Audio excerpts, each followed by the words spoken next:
Welcome, everybody, to the show. This is Counterclipping show number 139 for September 4th, 2023. And we have a celebration tonight. We're not going to go any longer than usual, but as you may have noticed, another improvement, looks like I need to increase the size of that text just a little bit. But hey, it's working.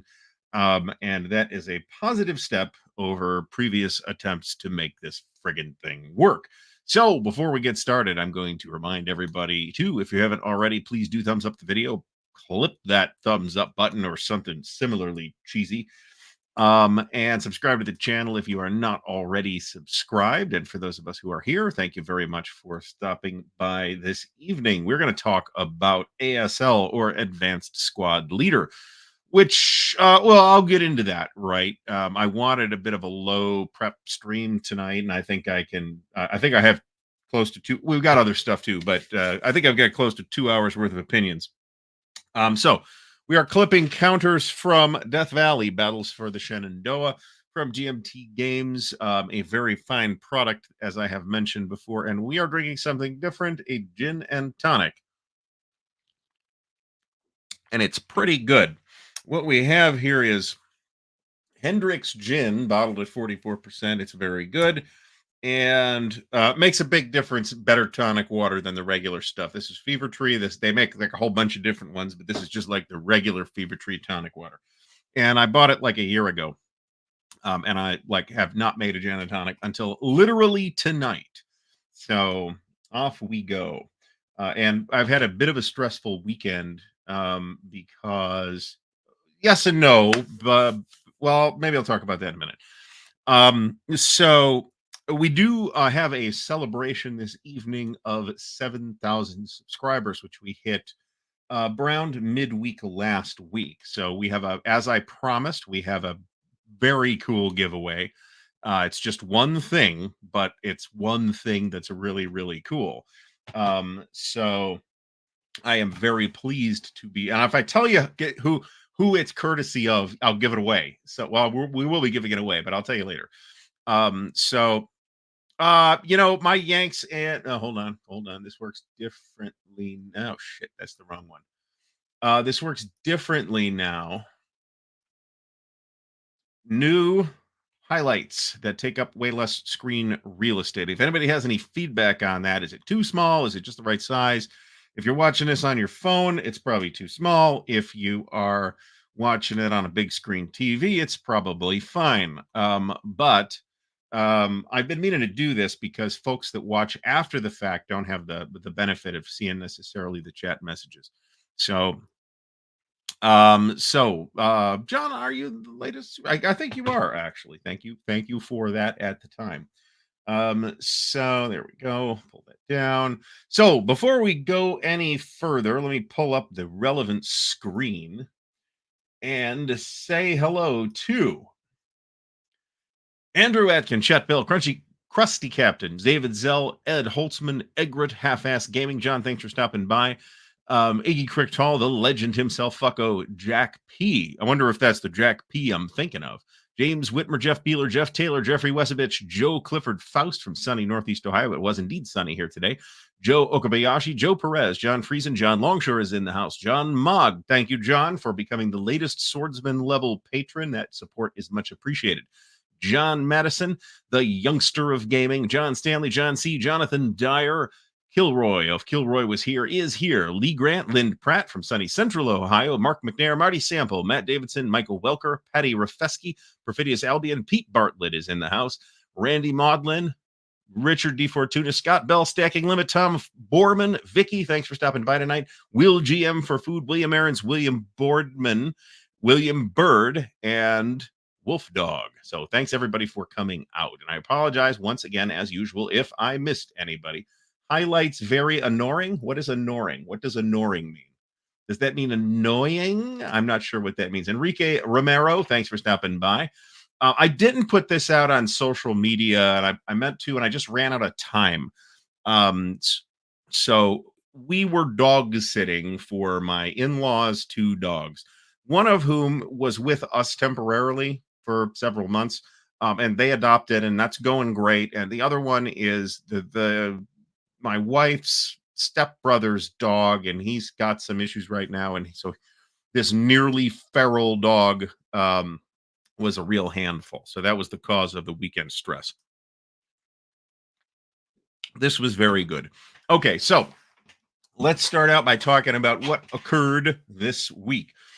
We did resume play of Last Blitzkrieg. We did have somebody out, and well, we had two people out, but we had one from each side up in the north, so we were able to proceed with play up in the north, and we probably have another most of an evening waiting for us to go. So Egret, I will talk about the Starfield stream in a minute, and but I believe it's safe to say that that went well. So, um, both actually, to answer you, Joe Perez. Um, there we go. That looks like it's lagging. Interesting. Very interesting. Okay. So anyway, um, so those who might have been paying attention to last week's show will remember that Starfield was released in its early access period on Thursday at 8 p.m. Of course, we've wrapped up the two streams that we did. So there was our stream on Thursday with Dan, and then there was the Armchair Dragoon 6th anniversary stream or 5th or whatever anniversary it was, which I popped in for a little while. And between those two shows, I kind of set it up. So we did stream Starfield over on Twitch live on Friday and then again on Sunday. And that went very well. And actually, literally right before I pulled up the email to thank John Mogg, I noticed that I got an invite to be a Twitch affiliate, which I don't know if that's opt-in or if it just automatically happens because I wasn't really shooting for that. Brant from the Armchair Dragoons is here. Thanks for coming by. So so I had intended. I'm still going to do this. It's just not happening tomorrow. I do want to do a video about the impact of Traveler on Starfield. For those who don't know, this is the new game from Bethesda Game Studios. I'm not going to talk about it for a long time here tonight because there'll be a video about it. And anytime they release a game, it's kind of a big deal because they only release a game once every several years. At this rate, it's like once every 4 or 5 years. So it's a big deal. It's their game developed internally, not somebody else's game like Redfall. And it's to call it Skyrim in space or Oblivion in space or Fallout in space is not wholly off, but that doesn't quite encapsulate the picture. It is a super, super, super big deal game release. Sales of Xboxes. So this is available for the Xbox, both versions, modern versions, and the PC. PlayStation's been cut out of the loop on this one because Bethesda is now owned by Microsoft. Sales of PlayStations or Xboxes have increased about 1,000%. That's the actual number due to Starfield. So it is a big deal. I have put, and bear in mind, I played about 4 or 5 hours on Thursday night and continue to play as able over the weekend. And also bear in mind, I can't really sit for 4 or 5 hours at a time. So, it's kind of been an hour and a half or 2.5 hour stretches. I'm about 35 hours in now. So I put like almost an entire week of effort into this thing over the weekend, and I am nowhere close to exhausting its potential. So anyway, so that went well, but I'm not going to get the video done for tomorrow. I hope to have it done for next week. We will, however, tomorrow have an interview with Grant Dogleash of Columbia Games. And we're going to talk about Harn, and I intend to ask him some questions about war games as well. Columbia Games, war games have, kept that company around for a long time when they weren't really doing a ton with Harn. So very curious to see what the sort of publication methodology is over there at the moment. So Harn appears to be doing very well. Their war games appear to be doing okay. And the war games have been for a while. So that'll be tomorrow at 8 p.m. And then on Thursday, we have the stream with Dan over here. And I don't remember if we have a guest set up this week or not.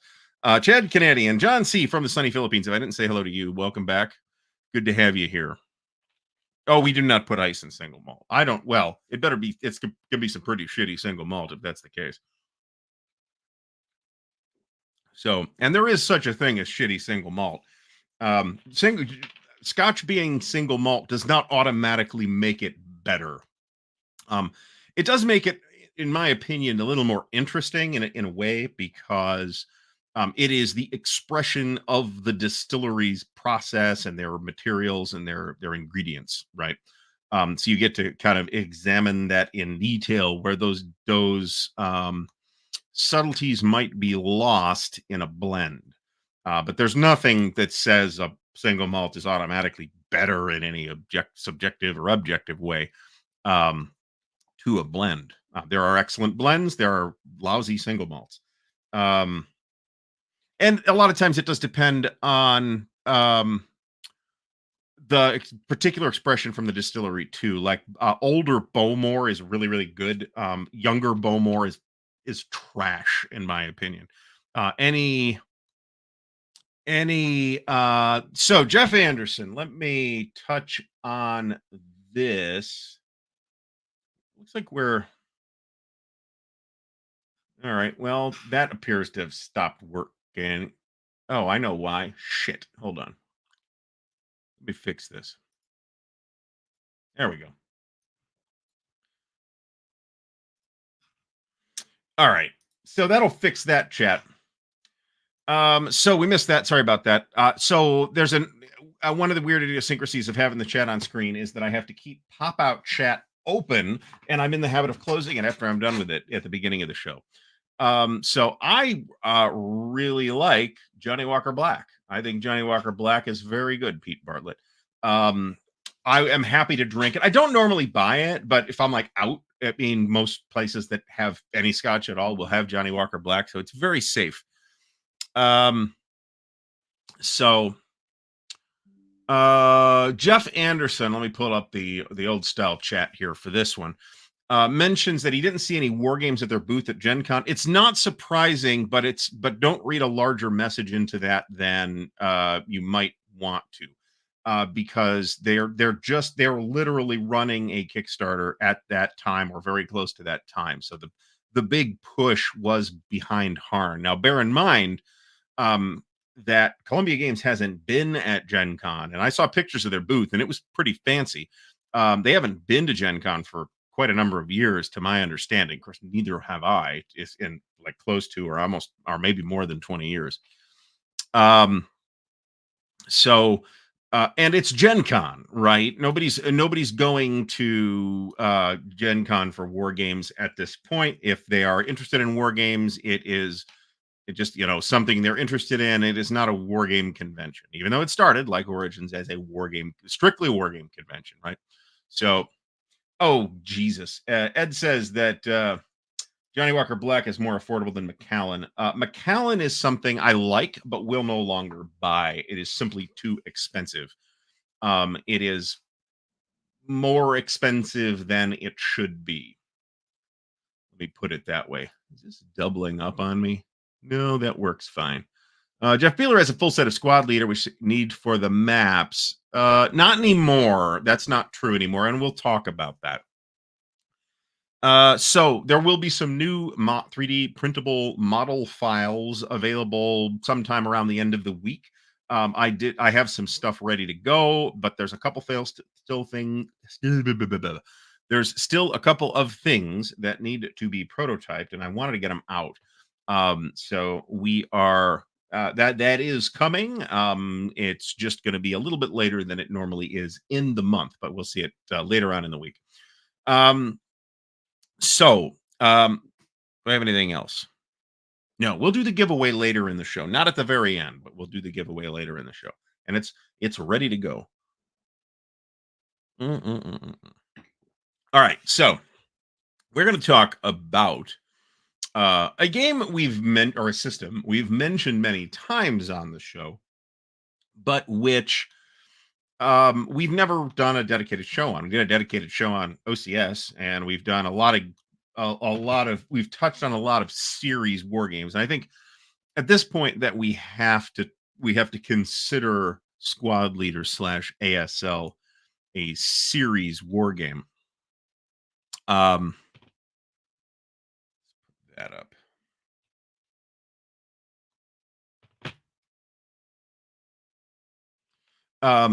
in that, it's scenario driven, right? And the original 1977 boxed set was very much a set of structured learning scenarios that kind of end when you're done with them, right?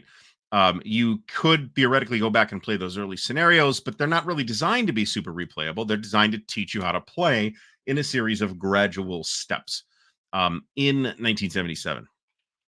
And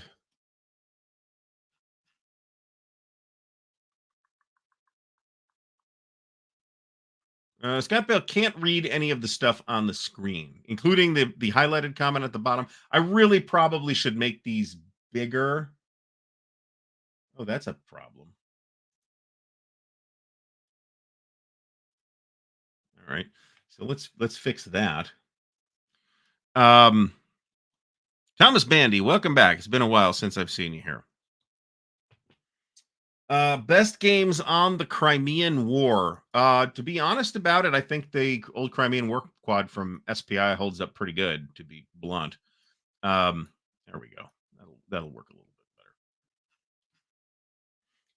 better. There we go. There we go. All right. I'll probably tweak the text a little bit. It's impossible to really test until it's live. So Rinsery says the chat text has too little context and is a bit hard to pick out for old eyes. And I actually agree with you. I think it needs to be fiddled with, but that is not the kind of thing I can do live on the air unless you want a tutorial session on how to do this, and I do not plan to do that. So there is stuff on the screen. I could just put well, actually, hold on. I wonder if this would make it better.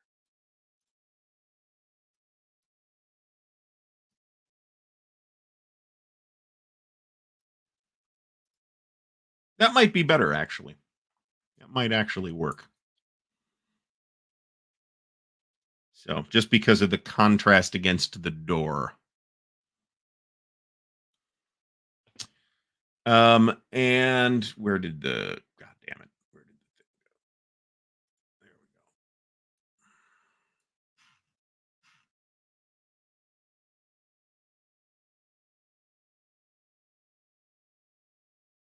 go. All right. Andrew Cook, I'll work on this. If there was a bit of background fill, that would be super duper helpful, and I should really look at doing that. But we're not there tonight. I can turn it off if it's super duper annoying, and we can just work with the StreamYard comments. So you cannot post a link. This is true, and that is a setting on YouTube whereby that's to keep out the Russian porn bots. So sorry about that. I know it is inconvenient. I should hire a chat GPT to watch the videos. Actually, that would be awesome.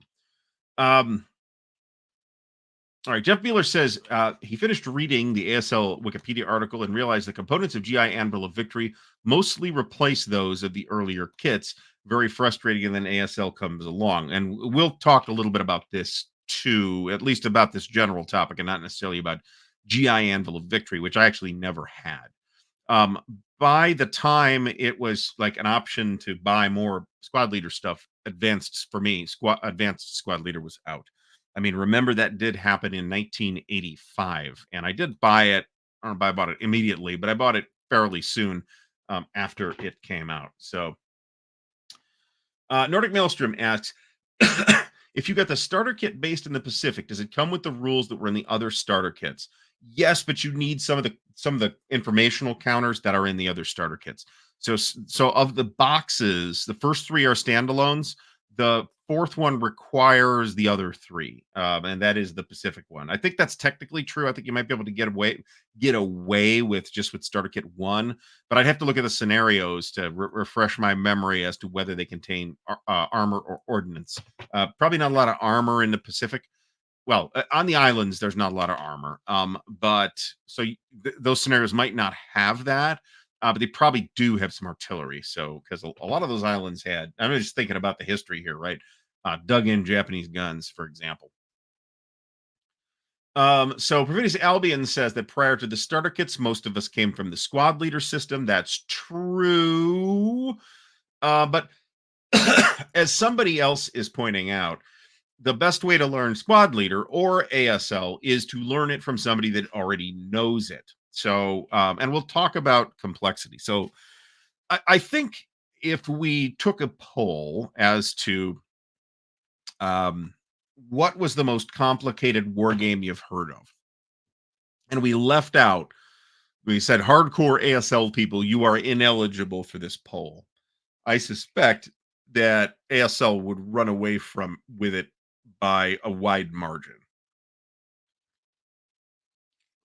Now, that's not false. It is very high complexity, but it's one of those complex games that leverages complexity in a way that's scenario specific. Okay, so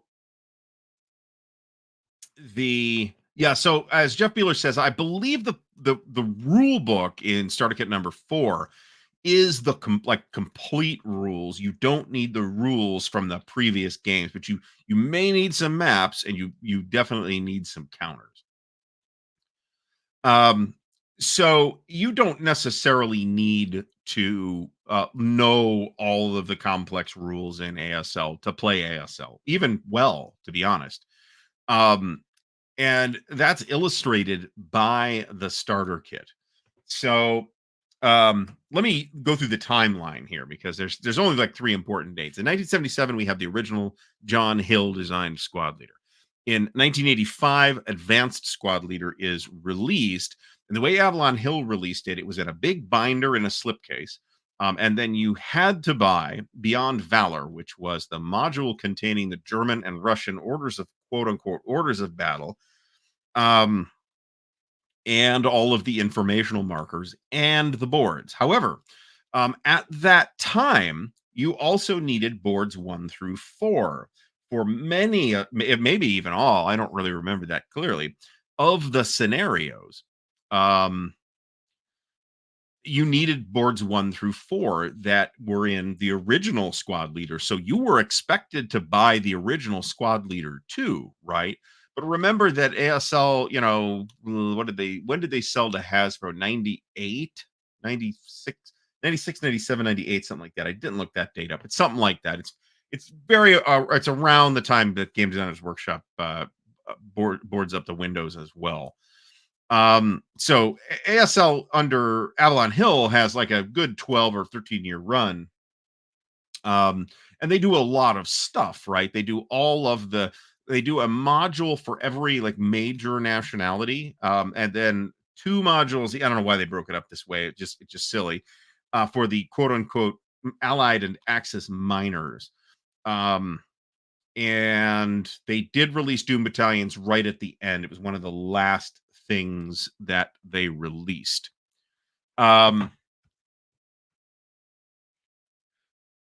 Mike Welker says ASL is complex due to exceptions, and this is of course true, but it's a different order of um, exceptions than one might find in say a Richard Berg game, right? Where there's a lot of just fiddly little things. Let's stick these into. Oh shit, we got more counters. Stick these into trays. Um,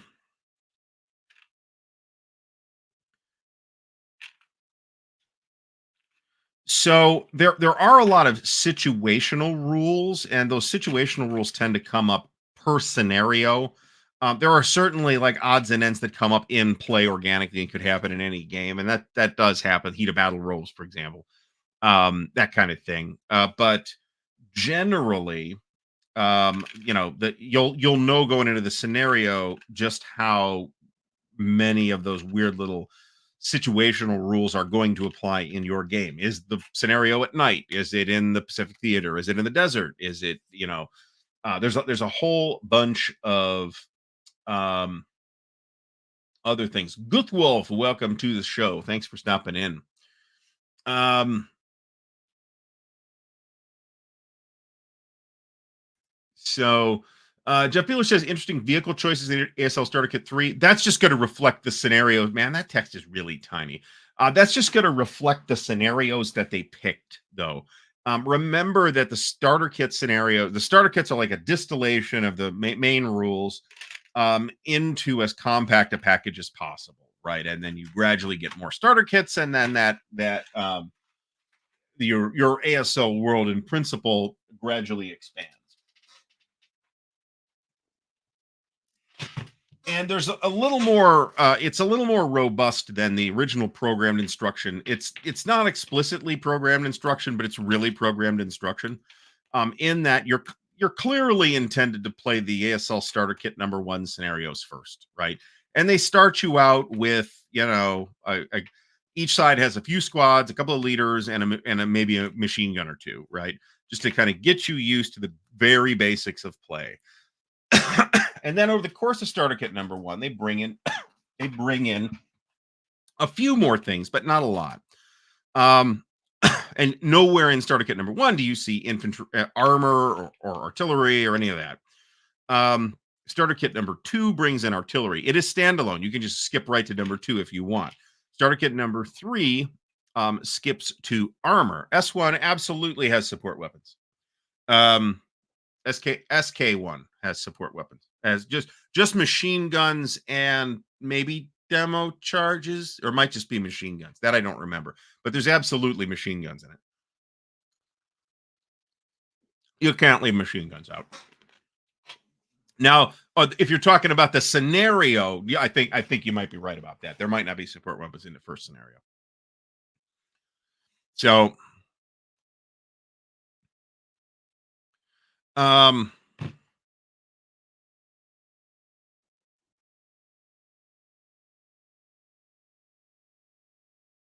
So Guthwolf, according to the back of the box of starter kit number 4, this is not the case, unless they changed it with a more recent printing, which is possible. But I didn't hear about that because I bought starter kit number 4 when it came out. No, I think Jeff, I think he means scenario 1 out of starter kit number 1. Actually, and it took me a second. I thought he meant the whole starter kit. The starter kit number 1 has support weapons, but scenario 1, which is scenario S1 out of starter kit number 1, I think he's right, does not have support weapons. Thus the confusion, and that's my fault, so I apologize. Rudy Armendariz is playing the large red barricades scenarios. And that's a lot to chew on. That's a lot to chew on, right? Red barricade. So let me kind of introduce the products. So you got the rule book, right, in the big binder and the slipcase. And the slipcase is nice. It's well done, and it's to date the only, I think, successful execution of the idea of you're gonna have a loose leaf rule book that you can organize however you want, and then the publisher will issue errata pages or expansion pages or whatever. That has not been totally clean over the years, but it did work better than other examples that have people have tried, especially the, say, D&D with the monstrous compendiums. Those did not work as a format. I mean, the monsters themselves were fine, but it was the format just kind of broke.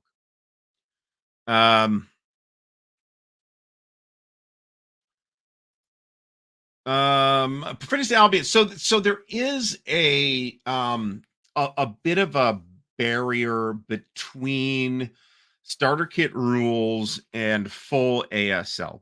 But if you are just talking about infantry fights, right, with nothing weird in it, the differences are small but kind of significant. So the things that get left out in starter kit, just infantry and basic support weapons, and no super weird terrain or anything like that, scenarios from full ASL. And you can play the starter kit scenarios with the full ASL rules, by the way. I mean, they're not going to play that different. The big things are bypass movement and snipers and concealment, but concealment actually comes in starter kit number 4. Now, everything else is basically situational, right? Concealment can come up in any scenario, and well, possibly not in a desert. I mean, it could theoretically, but probably not. Um, the I got to remember to look at the correct chat, so I'm actually gonna. Oh, let me put the banner up. I forgot to put the ticker up. So let's move this over here. All right, there we go. All right, so the way you bought this product, right, is that you would buy the rule book and Beyond Valor, which was kind of the Germans and Russians and the basic kit, okay? And then depending on what you theoretically what you wanted to play, you would buy another expansion for with the containing the British or the Americans or whatever.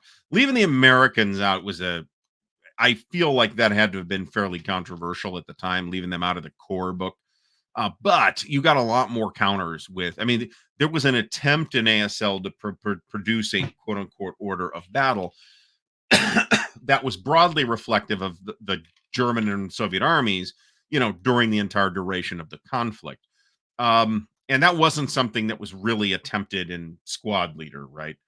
Um, so there are no atom bomb rules, although you could just douse the map in kerosene and set it alight. Um, and Andrew Adkin, I think this is worth a conversation, and we may get to this, but I basically agree with you here. Um, and that certainly those scenarios are the most time tested. I'm having a throat issue here. Uh, anyway, Jeff Beeler points out that the Americans got Paratrooper, which was kind of the El Cheapo version of the way to start playing the Americans. And I'm not, I feel like there had to have been a little more story behind that because I don't feel like the Paratrooper um, kit is a really effective learning tool. It's certainly far less effective than Squad Leader. Now, remember that they were telling you this is in the introduction to this day that the best way to learn the game, you haven't played the game, you shouldn't play this game. You should go buy Squad Leader and play that. And that the introduction still says that is hilarious because Squad Leader hasn't been available except on the collector's market or secondary market because a lot of those copies are beat up for a long time. Now, those I can never remember the name of this company. Is supposedly bringing Squad Leader back, and we'll see what that looks like. I'm pretty unclear as to what that's going to look like. It wouldn't shock me if it looks like Tide of Iron, right?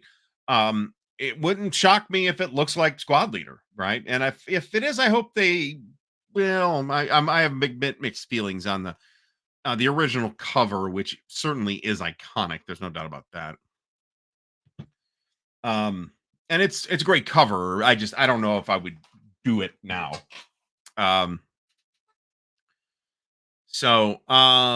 I could swear there's rules for this. That maybe those were in the general or not. Certainly that's never come up. I mean, I haven't really played that much ASL, right? I haven't played since Brant says Renegade Games Studios. I keep thinking Revolution Games in my head, but it is Renegade Games Studios. What made me decide to punch and clip Death Valley is that it's like half punched, and I actually busted it out like a couple of weeks ago and was starting to organize it, and then I got sidetracked by other projects. So Brant, what did they say is my question. And we may have talked about this already. But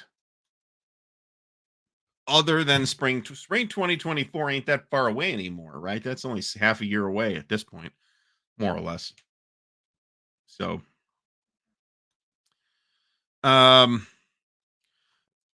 another back to sort of the main narrative thread here. So you were going to buy like expansions for the different nationalities. You got one for the Americans, one for the British, and the one for the British was west of Alamein, which also brought in the desert rules. Okay. You've got two kind of major expansions to advanced squad leader in the desert and in the Pacific. Okay. And obviously that, you can actually play that with the normal European normal map boards in the Pacific, and just the terrain means different things. Obviously the desert needs its own boards unless you just want to play on a blank hex map, which I guess you could. It's desert terrain is not quite that simple, but it's certainly there were occasional things that happened out in the open desert. Um, so an interesting thing began to develop in the Avalon Hill ASL era. It was a phenomenon in which a variety of third-party publishers began to produce material for Advanced Squad Leader, maybe in part because they didn't feel that ASL was doing it fast enough. This is actually really I've seen this come up more than once. There was a Starfleet Battles. Chad Kennedy, thank you so much. Much appreciated. The super chat is much appreciated. Um, the let me finish that thought before I answer the question, though. And well, I guess it's easy. Technically, no. But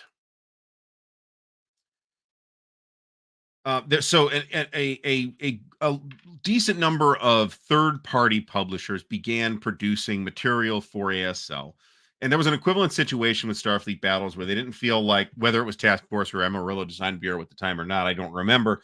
I wasn't doing material fast enough, so they started doing their own stuff, and that thing became the Galactic Empire's people. I forget who the publisher was, but they had like a whole their own separate universe for Starfleet Battles, and you could kind of mix and match it with the official stuff if you wanted to.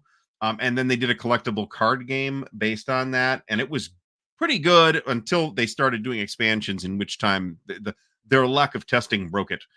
Um, so Chad Kennedy asks if I've participated in an ASL tournament before, and how that would work. This is not at all on off topic because it's ASL. I mean, I'm not a tournament player in general.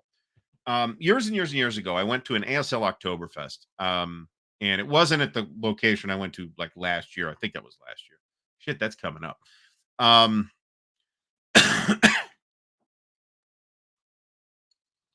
mm, Companion games. Thank you. And a couple people came in with that. Andrew Cook and Iggy Krichtal both came in with companion games.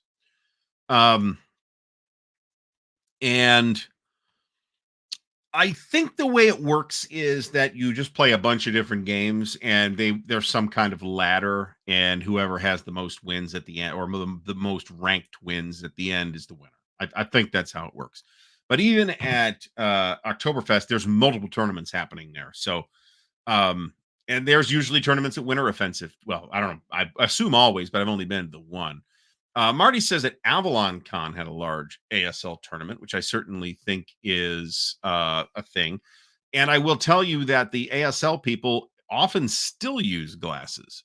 They may or may not be hotel room glasses, because I always brought my own glass. It's an interesting and distinctive noise.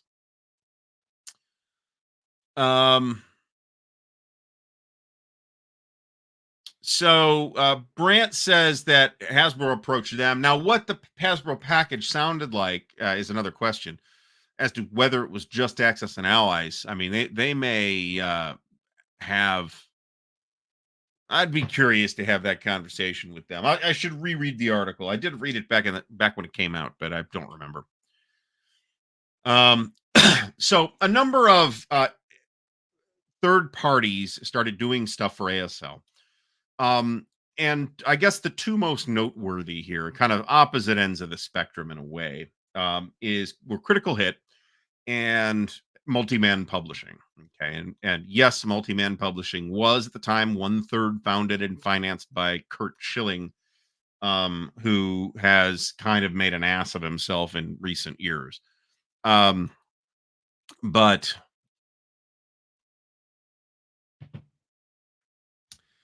the they started out doing third party stuff, and there's a lot of parallels to this, right? Where you got this company doing third party stuff, perhaps as a licensee and maybe unofficially. As far as I know, it was unofficial, and then they kind of took over, right?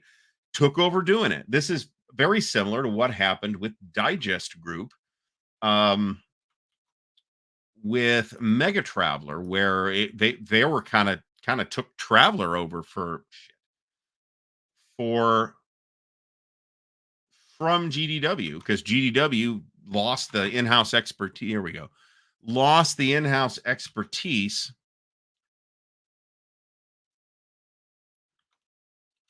to produce them. So Mega Traveler was basically designed by Digest Group, not by GDW internally. This is not the case with ASL. ASL was designed internally by, I think Don Greenwood was lead on that, as I recall. I'm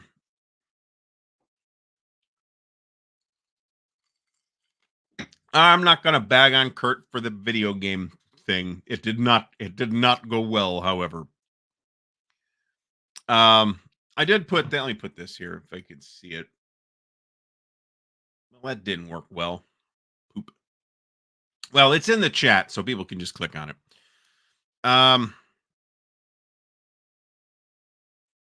So when Multi-Man takes now Critical Hit conversely is known for little to no play testing and very sloppy quality, and there are a number of other publishers that are doing really good stuff nowadays. We've got Lefranc Terror, which is really good, and these are, by the way, bee stings. And Bounding Fire is doing good stuff. Critical Hit, I don't know if they're still doing that stuff at all, but I know they've got their kind of their own things going on. I think they're still doing ASL stuff though. There is we're actually going to talk about this, Bill Simone. It is my intention to talk about this. Jason W says doesn't know anything about the game Acquire, but it sounds completely unappealing. There is, I'm trying to remember who did playthrough video of it. That if you watch that, you'd probably be like, this really isn't like thematically interesting at all, but this actually looks like it plays pretty well. And I want to say it's Heavy Cardboard that did that, but you could probably find that on BGG or YouTube, right? I think they were bees, actually. The one I sat on, it's on my butt. And then these are, I sat in the same chair and got this one, and I don't know where this one came from. This is actually the worst one at the moment. So they're both ferociously itchy. Jeff Anderson said Heavy Cardboard did the Acquire play. I think that's the one I'm thinking of. And they're good folks at Heavy Cardboard. So they don't do a lot of war games, but they do war games occasionally. They're not really my kind of war games generally. But I'd have to look this up. I don't think it's directly, you can interpret it either way, but I don't actually believe it directly translates to sniper or sharpshooter, actually. I could be wrong about that.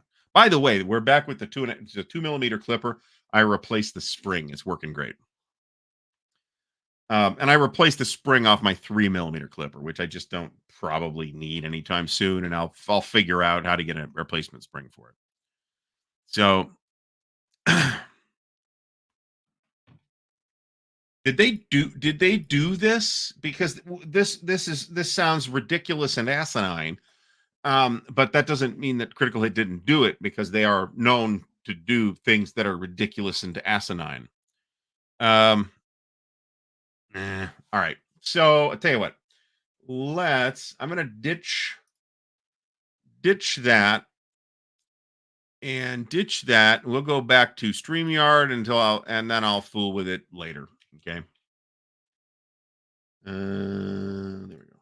Hide that. All right. And then I'll fool with that later. Krusty Captain asks where I got the spring. I got the spring for my 3mm regular clipper, actually, but if I just need the specs on the spring, and I can get a replacement spring. It's just a spring. There's nothing unique about it. Um,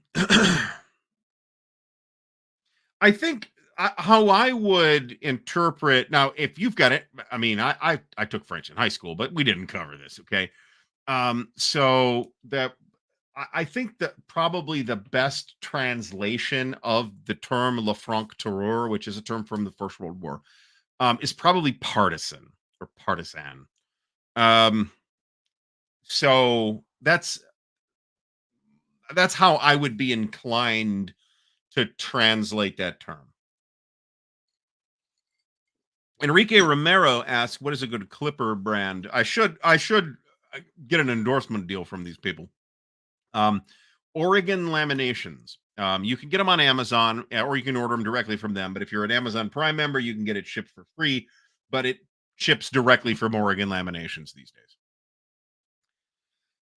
So now bear in mind, Nordic Maelstrom says you'd think these would last a lot longer than they do for the price tag. Use a large, so certainly a toenail chip, fingernail clipper is cheaper, and they're $1, right? So, I've had this for 8 or 9 years. I would estimate this thing has clipped at least a quarter of a million counters. Okay, and the spring just disintegrated. I mean, it literally once it like cracked and came out, it just like literally crumbled in my hands. So it's a little bit of a miracle that it lasted as long as it did. Now the deluxe model that I had, and that is literally, other than once a year or so, taking it apart, cleaning it with WD-40 and putting it back together. That's the only maintenance I've ever had to do on this clipper. Whereas the deluxe clipper, on the other hand, broke after like 6 months. So, and at the time I bought this, these were only like $25. They're more expensive now.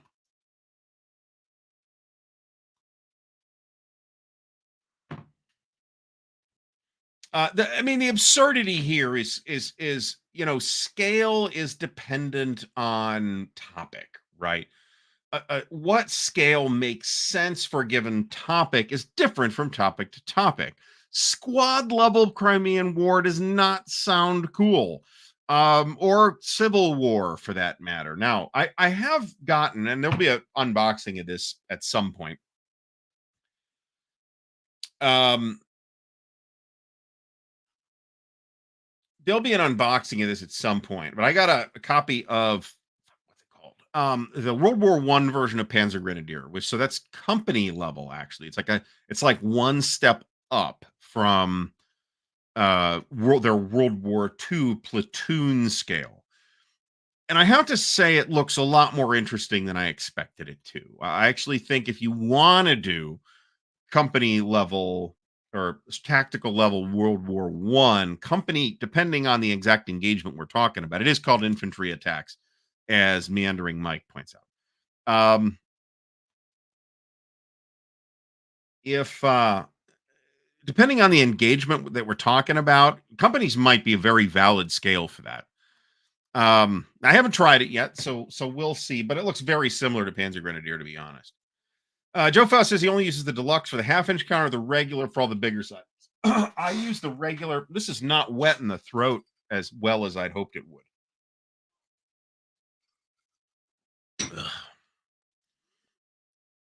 I've seen people play this, okay, and like more than once, and I got no reason to assume that it's terrible.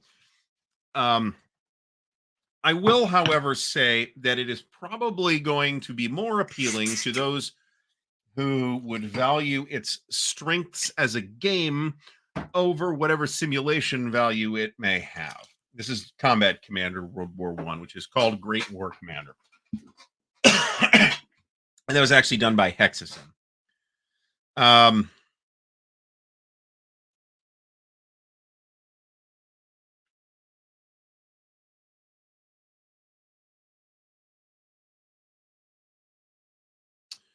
as Doug Blayart points out here, the ASL Scenario Archive is a very good site, right? It's a great place to just figure out what scenarios you're looking for, right? Which is in itself, as somebody remarked before the show, there's like millions of there's millions of scenarios, and it can be very difficult to find. Okay, I want to, what are all the scenarios if I want to play out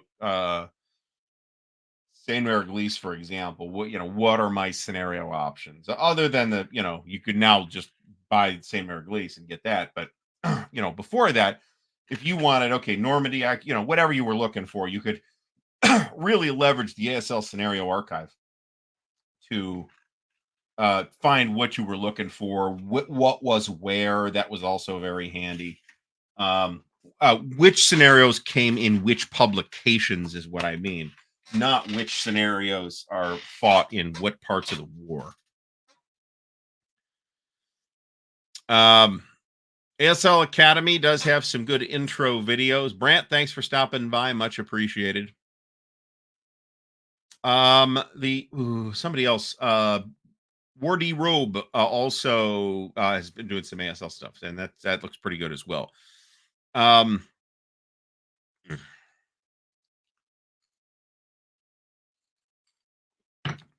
So at some point, MMP did switch to what were called at the time the starter kit style maps, meaning that they are not mounted, they are on a card stock instead of being mounted.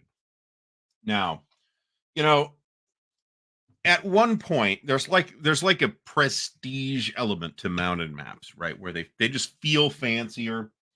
So some folks think they're just automatically better, and I'm not one of those people.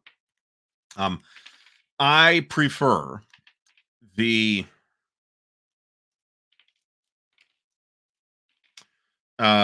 starter kit style maps. Gavin Weens, first of all, thanks for stopping by. I had to take about the 3mm clipper and sharpen the blade recently. I'd be curious to know how you sharpened it and what kind of counters you are clipping with 3mm, because I feel like on half-inch counters, that 3mm is an awfully big cut, and it's kind of big on a 5/8" counter too. Now, on the other hand, I do use it for 1-inch counters. That is a thing that happens, but there's not many games that have 1-inch counters. So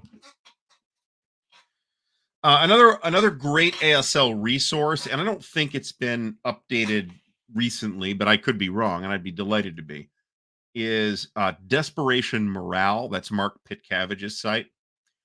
That's got a really good overview of all the different products up to a certain date. And it's very helpful and informative, just telling you, okay, so there's 3 or 4 different versions of Beyond Valor. Which one am I looking at right now? Right. So, as Marty points out, if you're transporting, I've never really taken my stuff to an event. So this hasn't really come up, but obviously if you're going, and they do align better as well, that's true. And they work better with Plexi, as Jeff points out. They're obviously more transportable than the mounted maps. And I've got a big stack of mounted maps that I'd love to get rid of, and I'll probably put it together at some point and try and sell it as a batch or something like that. I've got a big stack of mounted maps that I just don't need. So when Multiman took over, they kind of continued the basic methodology of how ASL was to be published. Now, in Avalon Hill's case, they were in a not unique. I believe the size is 8.5 by 22 for one geomorphic map board. And there are many one map board scenarios, but there are plenty that have more than that too. So, or are we talking about map scale? Geez, I forget, but I think this is approximately correct, if not exactly correct. I'm not suggesting that it's not exactly correct. I'm just suggesting I don't remember, but it's something like, but yeah, it's something like this. The colors being more consistent, as Perfidious Albion points out, I think is just a benefit of modern printing technology and color correction, as opposed to whatever bullshit Avalon Hill was doing. Which circles me back to the previous point that I was about to make. This is not totally unique. Okay, not even in wargaming. But Avalon Hill is owned by their printer. Okay, so that means that they're effectively printing all their stuff in house. All right. Which I'm sure has economic advantages because you control more of the vertical supply column. Um, but it also means that it's a family business. Uncle Willie's running the press today, and he's an alcoholic, so we don't know what we're gonna get. I don't know that that's the actual story. I'm making that up, but let's say that there's ample evidence from the physical pieces that from time to time, the person in charge of that at Avalon Hill did not give a shit. So, between map boards that like were totally warped out of the box, to improperly die cut counters, to bad colors, to all kinds of stuff, Avalon Hill had to some extent, it's the technology that was available at the time was just less consistent. That's true. But I think if you compare them to other publishers, um, they're exceptional in that regard, including everybody else that published through a printer rather than being printed in house. And the one other publisher that I know of was owned by the printer, Yaquinto. Was basically Robert Yaquinto had a printer business and started a war game business. I think it was Robert Yaquinto. So,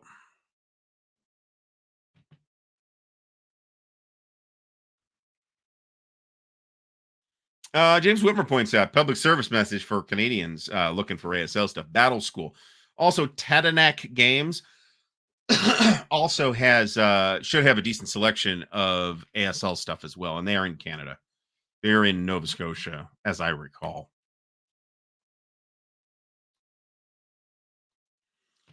Oh, this is an interesting point. I don't think I would do this. In fact, I'm not. I'm using 2 millimeters on Death Valley, but I can see the sense in this, and I would say the same logic would apply to Lavatai, maybe even OCS.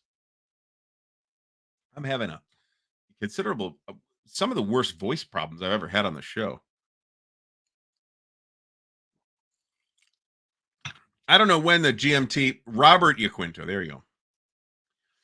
I don't know when the GMT fall sale starts, but presumably it's in the fall. I can tell you that whenever it starts, I'm usually short of money. So, Six Actual, thanks for stopping in, however briefly. Um,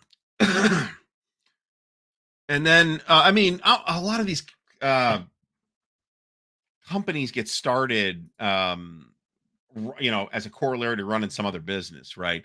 Um, Scott Palter, Daniel Scott Palter from West End, owner of West End Games, was a shoe business. And he started West End Games, and at one point, West End Games was doing a lot better than the shoe business. So, and both Yaquinto and West End did war games at one point, and I think Yaquinto wasn't around long enough to kind of break out of war games, but West End was. And they are now probably best known for the Star Wars RPG, the first Star Wars RPG, which is, I think, still a game that holds up reasonably well. And some of the support material for it was really good. Speaking of Star Wars, I have watched about 20 minutes of Ahsoka, and I just was not into it. I will probably try and watch more of it because I'm aware there'll be cool stuff in it at some point, but I tried to say this correctly. So yeah, Bill Thomas runs several businesses outside of Compass. That's true. Um, so I mean, this isn't weird, is what I'm saying, but it's only in those two cases that I can think of was the printer and the publisher owned by the same people. So Pete Bartlett mentions Halifax, Nova Scotia, and has just put in a 3K order with MMP to restock some things. And starter kits number ones are back in stock again. Now, glad Pete's here. Not that Pete has any pull with the decision makers over at MMP, but they don't listen to him. I don't. I get the sense that that's the case. Mayfair wasn't owned by their printer, to my knowledge, anyway. Um, I really feel like The methodology by which the squad leaders, the ASL stuff is sold, really probably needs to be rethought significantly nowadays, right? Uh, and I think the evidence of that is the difficulty that MMP has in just keeping this stuff in print, right? Um, when I first got back or tried to get back in, I'm like, okay, so Beyond Valor's no, it wasn't available. When I first decided to get back in, neither Beyond Valor nor the rule book were available. And I managed to find a Beyond Valor third edition on eBay for roughly retail. Um, and it was like a year or so before I managed to get the rule book again. Now, nowadays, that would be a little bit less of a problem not having the rule book because all the components that you need are in Beyond Valor, and you can get the rule book digitally. And considering the kind of rule book that it is, I think I'd rather have it digitally. Maybe have the pocket version if you want a table reference to, because I prefer a physical rule book if I'm playing at a physical table. But I strongly prefer to read rules digitally as opposed to reading the physical book. It's just easier that way. So, and search is very helpful, assuming that the digital version is well done. And I believe that the answer to that question is yes, in the case of the digital ASL rulebook. It's a little expensive for a digital product, but it's like half of what the physical rulebook would cost. So I guess we shouldn't complain too much. And you can search, right? That's super duper useful. And there's no more, okay, so the new version of Doom Battalions is coming out. So I'm going to get the updated errata pages with it. Fuck that. What a pain. I appreciate what Avalon Hill was trying to do back in the day, but it's got to be a nightmare to keep track of all that nonsense. I've got a whole box like a West of Alamein box just filled with old replaced pages that I don't want to throw away because I'm a nut. But the digital version is just updated. You just download it again and save it over the other one. It's way easier to deal with, in my opinion. And bear in mind, right, it's a huge rule book too. So now I would like to see them kind of double down on that in, do give us like the rules for the historical modules in digital format as well. And then, you pay separate for that. I'd be okay with that. But you can't, it's not like you can play them without the physical pieces. Well, you could on Vassal, I suppose, but I think the number of people doing that in the wargaming hobby is really, really small. Wait a minute. Wait a minute. Wait. Pete, you got a contract? I think that's way more than the handshake deal that I would anticipate out of the principals over there. And I give MMP a hard time about a number of things, but bear in mind, I also think very highly of their games for the most part. I mean, I don't buy everything they do, but they do a lot of stuff that I like. So that simple. I feel like I think I saw somebody trying this, and I think I'm not confident in the results. Let me put it that way.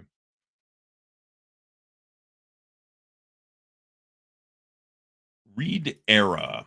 I think I tried Read Era and on the PC, and it worked like shit, I believe. But maybe that was the free version, or maybe the paid version is better. I don't know. I like the gamers maps, the modern gamers maps, right? I mean, I'll be the first to say that I think some of the color palettes in the old gamers maps were really kind of made your skin crawl. But just the sheer intensity, like, oh my god, not that different from what one got out of TSR in a way, although I think they're artistically a little bit better, but the color palette choice is not any better. They've come a long way. I have yet no modern MMP game has had a hideous map as far as I'm concerned. The last map I didn't like out of MMP was Day of Days. So there's the man himself, Stigler, who hates MMP maps. He also hates counter clipping and tweezers because he's the Mikey of wargaming. He hates everything except Life Cereal. So they are not the worst in industry by a mile, man, not by a mile. Um, now, I mean, look, again, though, if you know, if the examples you're looking at are like in their quiet fields, is like, man, that's a hard map to take. Modern maps, if you look at line of battle maps, right, they just don't look like that anymore. So, uh, decision, I think decisions maps are generally are from an artistic standpoint. Now, you know, this is somewhat subjective, as you are aware. But just from an artistic, you know, standpoint, I actually think Decision generally has good maps, and generally, I think that's because their maps are Joe Youst maps, and I like Joe Youst as a map artist and as a designer, but he's a, you know, not the tidiest designer. Let me put it that way. Um,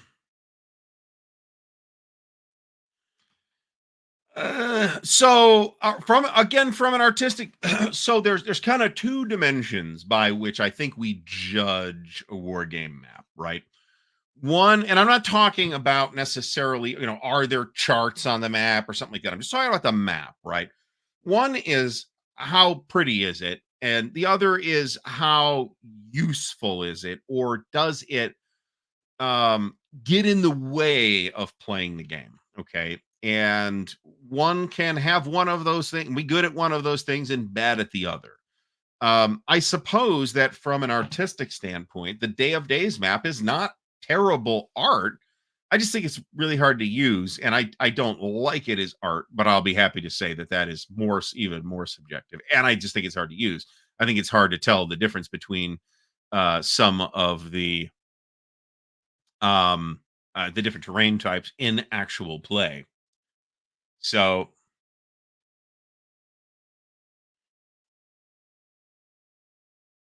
um, now I'm on record as saying repeatedly for years that I also really like Mark Simonich's maps. I like Rick Barber's maps, but Rick Barber's maps, you know, again, are sometimes beautiful, but sometimes difficult to read, right? Or difficult to pick out all of the intricate details that Barber put in. Mo from Mo's Game Table is here. But Charlie Kibler is the traditional map artist for the GC ACW system, and those are my favorite wargame maps personally. I don't want to say it's not close. I really like Joe Youst as a map artist, but Joe's map art tends to be really pretty to look at, but ooh, it can be a little hairy sometimes. I would encourage one to actually play Vakdam Rhine on Joe Youst's Vakdam Rhine maps. And boy, in that center section, you're going to have a tough time tracing all the different trails through that terrain. Now, I understand that that's like real; those were really there, but at some point, you probably should think about rationalizing that too. And I've always had a very high opinion of Mark Simonich as a map artist as well. GTS maps were done by Nico Escubi, same fellow who did the Day of Days map. I really love the GTS maps. And I don't like his work on Day of Days at all. And I don't, you know, that's not, it's just one of those things, right? So, and I don't know who did the maps for CSS, but they're definitely in this a similar style. But I think they're also fairly nice. I like the Nico Scooby GTS maps a little bit better, but um, this is certainly nobody argues with this, right? Nico does great maps. It's just the one that I didn't like. I mean, I've praised Dean's maps before too for their clarity. They're not the most artistically embellished that maps that one might find, but you are seldom confused on a DNIS Essig map about what you're actually doing or where you are. Which is a thing that a problem that a lot of I'm not trying to cough out Mark Mahaffey at all, but you know, some artists have difficulty making the maps clear, right? I like the 1776 map. I mean, I think it's a product of its time. I wouldn't hold it up today against any of the artists that we just mentioned. But I did like that map at the time. Initial production of Band of Heroes from Matrix games were unplayable due to the intrusive nature for the hex grid. It was so overpowering that I can't really see the terrain. All right, I haven't seen that, so I cannot comment on that. More often is where the hex grid's not sharp enough, right? And I've seen a number of occasions where this happens. One is um in Balance of Powers, which is a Mark Mahaffey map. And I actually don't recall off the top of my head who the map artist is for the Der Weltkrieg system. Because in a lot of places on those maps, the hex grid, remember you have like hex segments, right? You have hex side terrain rather than hex terrain. So it can be really tough to figure out where the hex grid is in some parts of that map on the eastern front at least. And I don't remember who the artist was on that. Uh,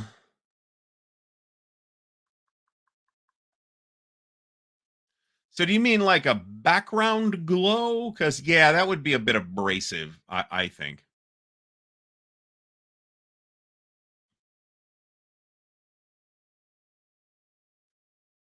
I think so. I think at this point, Charlie Kibler has been the ASL map artist for the entire run. I think, and other than the third party products, obviously, and I think they're good. I think there could like the counters, the ASL counters, which could really use an update.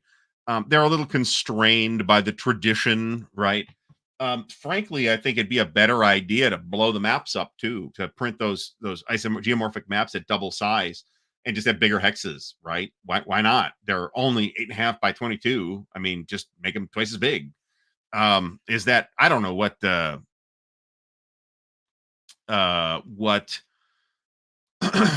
cost difference would be, but ASL people have shown they're willing to pay the price for it. So, ugh, really, yeah, that'd be difficult to deal with. Patrick from Patrick's Tactics and Tutorials. Mindring Mike says thinks David Schroeder did his own maps, which I don't know what Mr. Schroeder's background is anyway. So, um, Battle Hymn series. So this is the Eric Lee Smith series, which does have a really striking and visually appealing color palette. They are very attractive maps, and as I recall, they look fairly similar to the maps in the video game version, and those maps are great too.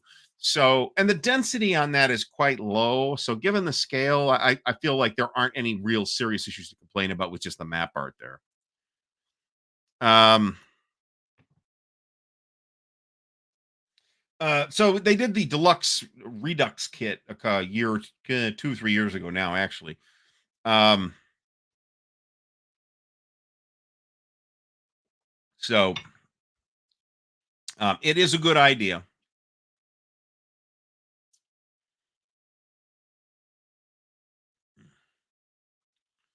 We did this with the Vakdam Rhine maps that we played with at Winterfest in February, and it was boy, it made a big difference.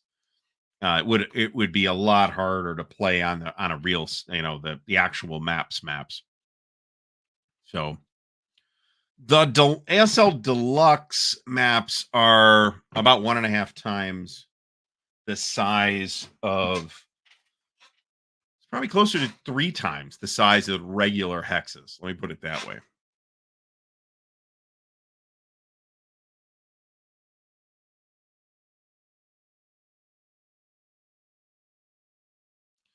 So okay. So Marty says that lots of people call for modern ASL counters, but he's yet to see an actual prototype. There's a lot of info you need to communicate on those counters. So this is all true. There are, I will point out, third-party companies that do make their own counters, right? And they're here's the trick. If just making them bigger. If you made the infantry counters say 9/16, and the vehicle counter 7/8, and then enlarge the hex grids to accommodate that, I think it'd be easier to deal with. There's a lot of information even on the infantry counters, but it's not much that you couldn't do it. I feel like I could redesign those counters and come up with a revised version that'd be easier to read. The vehicles are another story. There's like a huge amount of information on ASL vehicle counters. And some of it's numbers in different colors or shapes of boxes versus a ring around the vehicle. I mean, it's a lot. There's a lot on those vehicle counters. So I'm a lot less convinced that that would be easy to do. But the infantry counters, yeah, I think you could do that. So I think that's the stated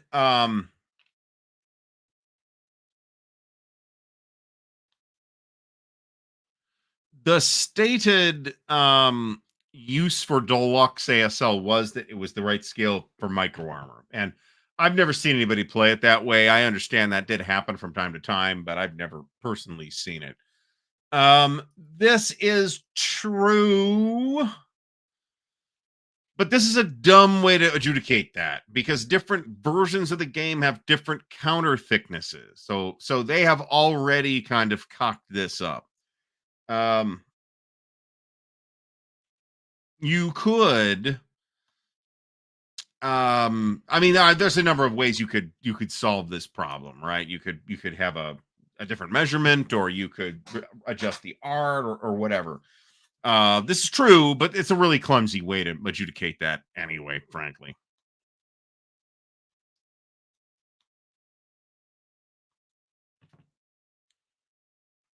I mean, you would think that MMP would be all over this, right? Make people buy everything again. I mean, it would take them 20 years to do it all, but if they're just blowing it up,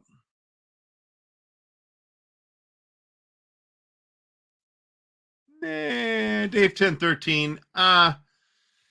Some people would absolutely feel this way. I wouldn't personally. I would say, well, you're either going to play on the big counters or you're going to play with the smaller counters and pick one and go with that. Um, Nobody here is getting any younger, right? So,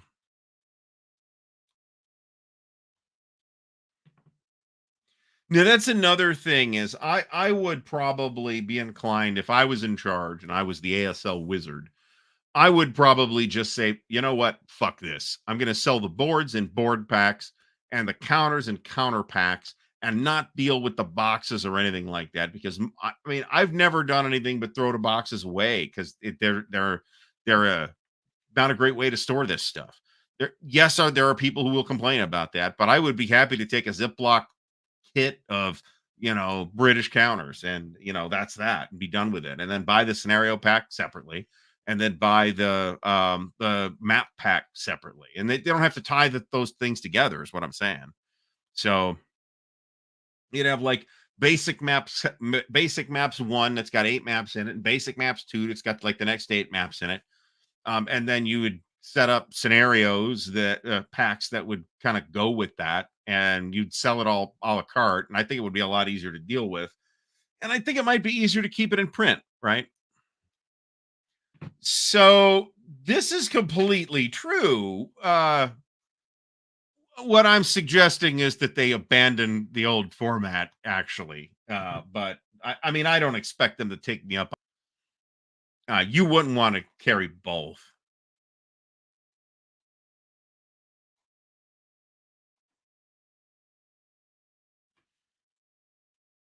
In a way, yeah, kind of. Because remember, System 7 Napoleonics, and then you bought the packs of counters as well.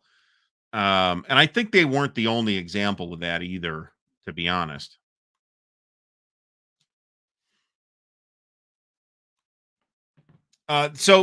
Broken Ground Design that Marty Sample mentions here, I think, is one of the third parties that does sell nationality sets, right? So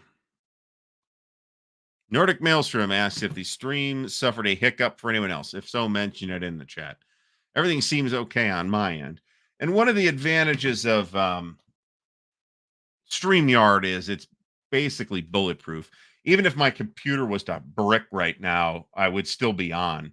And I could actually, even if I had my typical USB keyboard and mouse suddenly disconnect problem, I could still go. I just couldn't click on anything.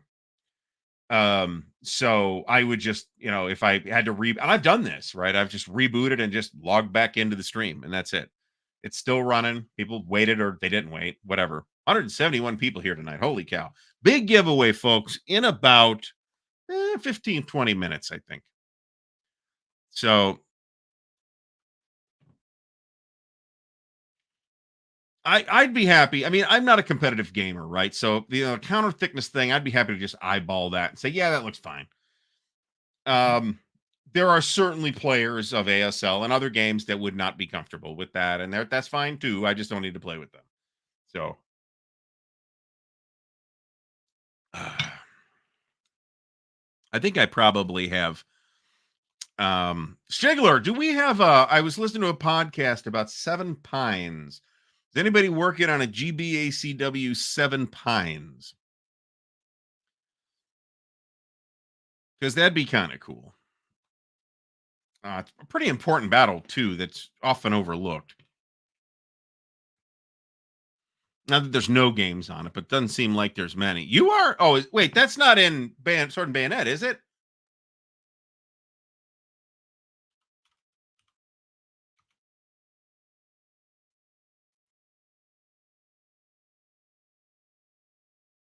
Oh, I'd be all over this. I'd be all over this. Um, so okay, we're going to digress off the topic of ASL for a second here. So, on the one hand, I think the 7 days battles is most interesting, not as individual battle games, but as a campaign. And in that sense, Stigler, are you dope two-timing us here? Because that ain't in, none of that's in Sword and Bayonet. Um, so I mean, a lot of the battles are fairly fiercely contested in the 7 days battles as well. So, Alan Salazar, thanks for stopping by. Um, so yeah, I mean, if somebody wants to do 7 days battles in whatever system, I'm very interested in that. That's a fascinating campaign. I think it's most interesting at a campaign level rather than at a battle level. But hey, like give us the whole thing. Give us like 10 maps or whatever, and let us play out the entire thing. So, and it's that's the campaign that made Robert E. Lee famous. I mean, you'd think people would be interested in that, right? So this is true. So for clarity, I think John got it right here. But for clarity, Joe Johnston gets wounded at Seven Pines or Fair Oaks, if you like, and is replaced by Robert E. Lee and spends quite a while in hospital recovering from that injury. And when he is recovered, he does not get his command back. He holds battlefield command a number of additional times, but he doesn't get the army in Northern Virginia back. So now GCACW does have the 7 day, does have the Peninsula campaign, which is how I would describe it in On to Richmond. And Worthington just did 70. I haven't looked at that. That sounds promising. But I haven't really looked at it. Is it a campaign level thing? Because using that system, I would assume that it is not. So there's that. So in addition to just, the bewildering thousands of first and third party scenarios available for ASL, you also have what I will call collectively the ASL historical modules. Okay. Now, there have been historical modules and historical studies, and presumably they talked at some point about it, what the difference is. And I have not seen that piece of commentary. So Um, yeah, I mean, this is what I figured based on the system, which I have played and which I actually think is pretty good. Um, the They wouldn't really, they'd have to rescale the whole thing to make it operational, and I don't think that would make sense. So, um, so I didn't like Antietam, but my issues with it were not with the basic system, but with the specifics of Antietam, in that the game does not give you reasons to fight over the sunken road other than assigning it an arbitrary victory value. And I don't like that. Shiloh was better about that. And I haven't seen the Gettysburg's not out yet, as I recall. I mean, I've got enough. Well, I won't say I'm never buying another Gettysburg game, but I will not. Uh, you'll have to work to sell me on another Gettysburg game. Let me put it that way. I've got a decent number of Gettysburg. If somebody got me a PDF copy of the rules to Lee's Greatest Gamble, I've got the magazine, I've got the game, I've got the counters and the map. I didn't have the rules. Somebody pulled them out and lost them. Now I paid like $4 for it in a rubbish box somewhere, so I wasn't complaining. But it'd be nice to have the rules. Somebody sent me the rules, so thank you, whoever that was. Um, so on the one hand, Pegasus Bridge might be slightly interesting, but the Kampfgruppe Piper modules in particular, I don't actually think that's a great ASL situation without looking at them in detail. I had both of them back in the day, the Piper. And I didn't have Pegasus Bridge. I never had Pegasus Bridge because I had gotten out, or I'd stopped buying ASL by the time that came out. And I want to say Kampfgruppe Piper 2 was maybe the last ASL product I bought. I had everything that ASL had, that Avalon Hill had done up to, but not including Doomed Battalions. And I got rid of it all, and then I bought it all again. And I think the kit that I bought is actually missing Paratrooper, but who cares at that point?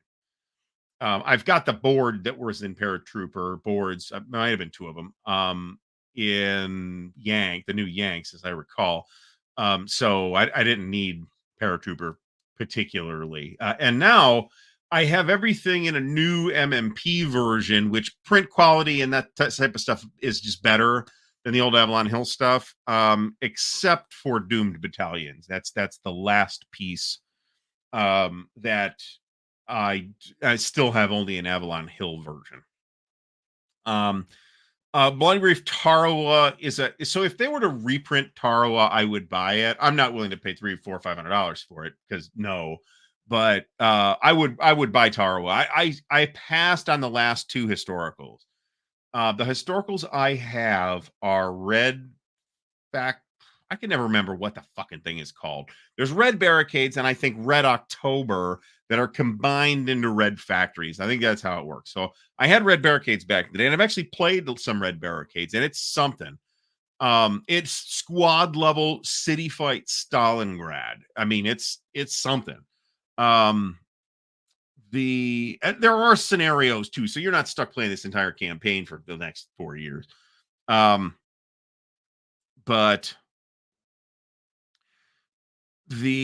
I also have Valor of the Guards, and I have Hatton in Flames, and I'm pretty sure I have at least one other one, other than the ones that have come in the revised modules. If they were to do another Stalingrad one, I would buy it. I might think about a 45 Berlin one. I had St. Mary Glees on pre-order, and I ended up canceling that pre-order. And I was just not, I lost enthusiasm for it. Let me put it that way. So folks, we're going to do the giveaway in about 10 minutes. So, 10 minutes plus or minus 5 minutes. So, so I like the idea behind the maps. The only real complaint I have, they do take some getting used to, obviously. The only real complaint I have about those maps is that too difficult to see hex grid in places. It's not everywhere, it's just in places. But in the places where it is, it's really hard to tell where the hexes are. Bridge too far is too. It's now that goes for stupid money. And I don't think that's a particularly interesting situation at the ASL scale either. It's just British guys getting ground down, dug into buildings. I mean, um, I would concur with Stigler on this. Even third edition 3 Days of Gettysburg is a substantial revision to 3 Days of Gettysburg, and the new one will be an even more substantial revision, probably the most substantial revision yet, I would think. And I have very high confidence that that will be for the better. So, um, and basically, I don't know if Stigler wants to weigh in on compatibility of the older but still GMT volumes of the game under the current rules. Obviously, some of the charts, the player aid charts for the different fire values and stuff, and terrain you'd have to use from the game, but the regular rules ought to work. But I would anticipate that some values might get juggled. No, no, no, no, no, no, no, no, no, no, no. So you've seen the John, you've seen the Der Weltkrieg maps. They had them on a table at Winterfest a year or two ago. The interesting thing is that terrain is not by hex. Terrain is by hex side. So it's visually very confusing at first. It actually we found that it totally works. Again, except in like the highly congested terrain where you can't see where the hexes are, because that hex side terrain makes it really difficult to pick that out. Right? The hex could drift, and if you can't see where the actual hex grid is, that's a big problem. Oh, I do. This is the other one that I've got. Festung Budapest. That's one that MMP found some mystery copies in a warehouse somewhere. And I bid on that when it came out. So, yes, this is geometry. The hexagon is made up of 6 triangles that correspond to the hex sides. Now Ted Racer says that that map makes him nauseous, and I mean it certainly doesn't. It takes a little bit of getting used to, but by about the third turn you're used to it and you're okay.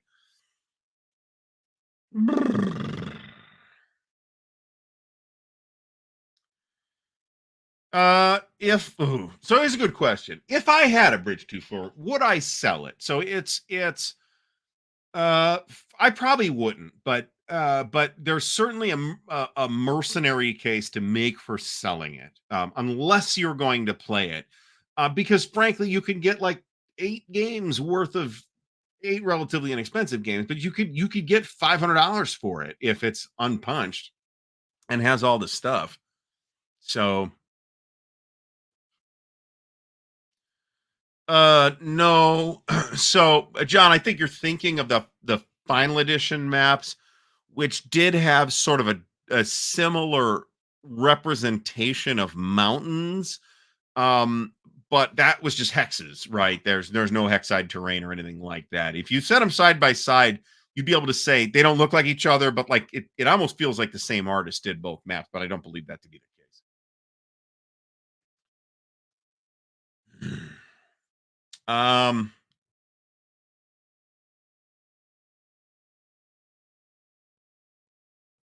Bible Board Game says, "Are there any ASL games pre 1700s, or does the series system require modern battle squads?"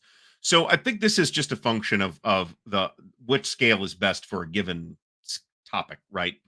Tactical Civil War regiments works really well. Um, you could maybe make battalions work, maybe, but that's seldom been tried. You could certainly make brigades work, but then it starts to drift out of tactical and into operational to some extent, or grand tactical, if you will. There are third-party ASL things for as early as American Civil War, which squad level Civil War just seems ridiculous to me. There's some boys fighting over Gomer's farm. I mean, you'd be like talking about absolutely nonsensically small actions, right? And I don't think there's any point in that. You'd be looking at little skirmishes and not big battles, and not even small battles. You'd be looking at tiny components of individual battles, or you'd be looking at tiny skirmishes. Um, So, um, so Perfidious Albion mentions Hakapala, which I'm mispronouncing, but I give up because it's Finnish and it's too challenging for non-Finns to speak properly. Um, I don't think this was my big problem with this product. My big problem with this product was that the Finns are supermen in that game, and I think I think it's just crazy how overpowered they are. And I don't think, I mean, if the Finns get their own color, why don't the Romanians or the Dutch or the Poles? There's plenty of Poland scenarios, right? Um, so John Madison says diffraction's print quality and maps don't amount to the ridiculous prices they are asking, even if they're stuffing a lot in the box. So I actually think the print quality of their maps, I'm talking about print quality, not art. I think their print quality on the maps is top of the line. Um, I think their art I like, but it's definitely got a kind of a retro neo Europa type of look to it. The counters look the same, but I don't mind Europa counters. They look like GDW counters. They're easy to read, they're easy to deal with, but they're an inheritance of GDW counters. They don't contain enough information that you do need for either play or scenario setup, and they are on a wafer thin stock. Now, my understanding from what John Bannerman said was that they use a different kind of process to print their counters than most companies do, and that results in a thinner counter stock, but it also results in no possibility for misregistration. And that's a thing we see, right? I've gotten misregistered counter sheets from MMP and GMT in recent years, and Compass. Decision, can't think of a decision from the last 3 or 4 years that's done that. Yeah, so this is kind of the problem. I think it's just kind of silly. Oof.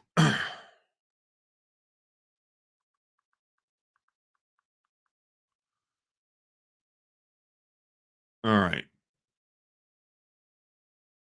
All right. Yes, this is exactly right. There's even a movie about this called Siska or something like that that just came out. Randy Maudlin asks about good brigade level Civil War game. So my inclination on this would be to reach back to the Gamer Civil War Brigade series, which had tons of battles, including all the big ones, and a lot of the less well represented battles as well. And it's a really interesting system. It's reasonably complicated. If you wanted something simpler, that Civil War Brigade Battle Series from Worthington is quite a bit simpler. From Worthington is a pretty good selection. That is, there's 3 games in the series out, and I think the 4th, Gettysburg, will be coming at some point. Antietam, Shiloh, the 7 days, and Gettysburg are the 4. This is why, and I think this is weird. I think it's weird that people need there are people willing to pay that much money for black SS counters. It just seems weird and silly to me. GB ACW is regimental. This is true. Now, there's is kind of so why not? Let's do it. All right. So I'm going to talk about, we're going to digress from ASL for at least 5, maybe 10 minutes here to talk about the American Civil War, because tonight's very special giveaway is courtesy of Mr. Herman Lettman. And it is an autographed copy of A Most Fearful Sacrifice, which is out of print again. Now, this is and so big thanks to Herman for this, by the way. And we'll do this the usual way. You'll send me your info. I'll send it to Herman. Herman will sign it up, ship it out. If you want a specific dedication, let me know, and I'll pass that along to Herman. So once again, thanks Herman for this extremely generous giveaway. Herman is a wonderful guy that is increasingly beloved in the war games space. So A Most Fearful Sacrifice, hashtag game of the year, gets you in the drawing. I will note that a second printing is already out of print. Now, this is the first printing, but it does contain the update, or will come with the update kit. So you'll have the bigger charts and all that stuff. So this is going to be a heck of a giveaway, folks. And once again, I'm going to fall over myself thanking Herm for this because this is amazing giveaway. So, and we'll make it work. If you're not in the US, we'll make it work. We'll make it work. Let me put it that way. So now, if now's your time to take advantage of not being in the US on one of these giveaways here. So yes, a most fearful sacrifice, game of the year, war game of the year, CSR award winner of the year. I think if there was a single individual who came out of those CSR awards looking really good this year, it was Herman. So with 3 CSR awards, 2 for the game, 1 for him. So hashtag game of the year. So like, once again, thanks, Herman. And now the people are coming in. I was like, holy shit, he's giving away a most triple sacrifice. Everybody get in, pile on in, Jesus Christ. So it's a terrific game, and it does something interesting in that it's sort of a fork. I'm going to use software terms to describe this. It's kind of a fork off the Blind Swords system. The system is called Black Swan, and it's sort of taking like one step up or back, if you will, and kind of splitting the difference between the regimental scale and the brigade scale. And it's Gettysburg. Okay, so it's a huge battle, obviously, as we know. Hashtag game of the year, folks. I want to see at least 150 entries in this thing because there's 173 people watching right now. So in this case, some of the units represent individual regiments, but some represent multiple regiments that fought together in some kind of coordinated way at the battle. Otherwise, it replaces the chit pull system from Blind Swords with a card draw system, which feels very natural. And otherwise, it's very similar. If you've played Blind Swords before, and I like Blind Swords a lot, then it will feel very familiar to you. And it's a dynamite game. It's a dynamite package. The map it's 2 maps, but it's 2 of those flying pig sized, I don't even know what the hell size maps, where each of the individual maps is almost the size of 2 regular maps. So if you set the 2 maps up, it's the size of 4 maps almost. And it's Rick Barber. It's a Rick Barber Gettysburg map. Okay, so Rick Barber did one GC ACW game, Grant Takes Command, and it looks different, but he was like doing it in somebody else's style. More than maybe any other artist in wargaming cartography, Rick Barber had a very distinctive art style, like distinctive and recognizable, and very, very hard to duplicate. And when it came to he did a lot of maps in a lot of different eras, including World War II. I mean, that's the reason I bought, one of the reasons I bought Edelweiss, actually, is because of the gorgeous Rick Barber maps of the Caucasus. And one of the criticisms that I think is fair about Rick Barber maps is that they are visually beautiful but hard to read. This game fixes that. I mean, it's really kind of revelatory to look at that map in person and appreciate the clarity that the extra size gives it. In addition to that,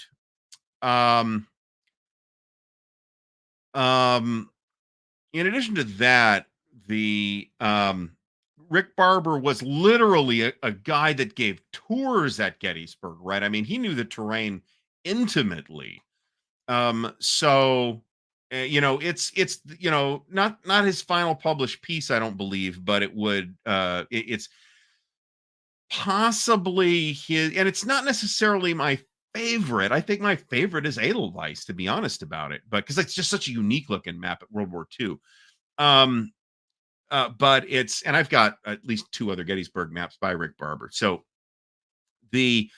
it's probably the magnum opus is this map, right?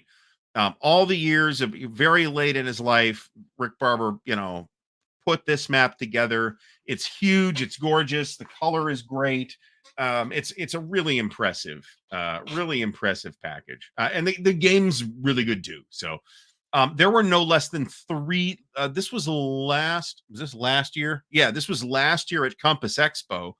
There were no less than three tables of this running. So, and as Mark McNair points out, yeah, and I think this is a fair statement to make, is that a lot of times it's hard to make out some of those details, including sometimes details that you need to know, like the hex numbers for setup.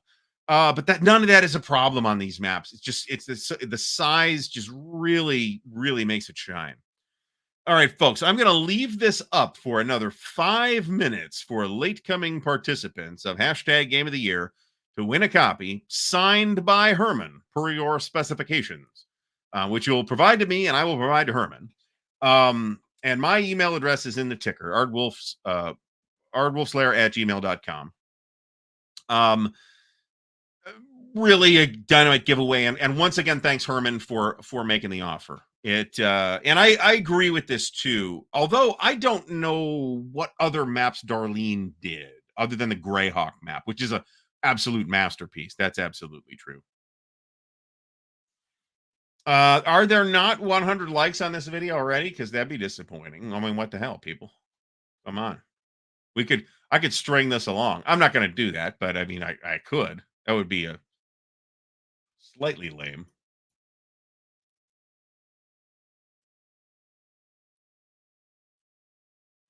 So we got, let's see what this number looks like. Yeah, there's one person watching on Facebook, according to this. So, so there's now 103. Actually, that would be really great if we could get up to like 150 likes on this video. All you got to do is thumbs up the video after all. So Vicky asked, is anyone's going to Compass in November? I should be there. I have put in for the time off. The time off has been approved. I have not pre-registered for Compass Expo yet. I will be doing that in the next week or so. We're at 120 likes here, folks. Bring it on. Bring it on. More likes. More likes. I feel like that guy from Whip Club. I really like Compass Expo as an event. It's approximately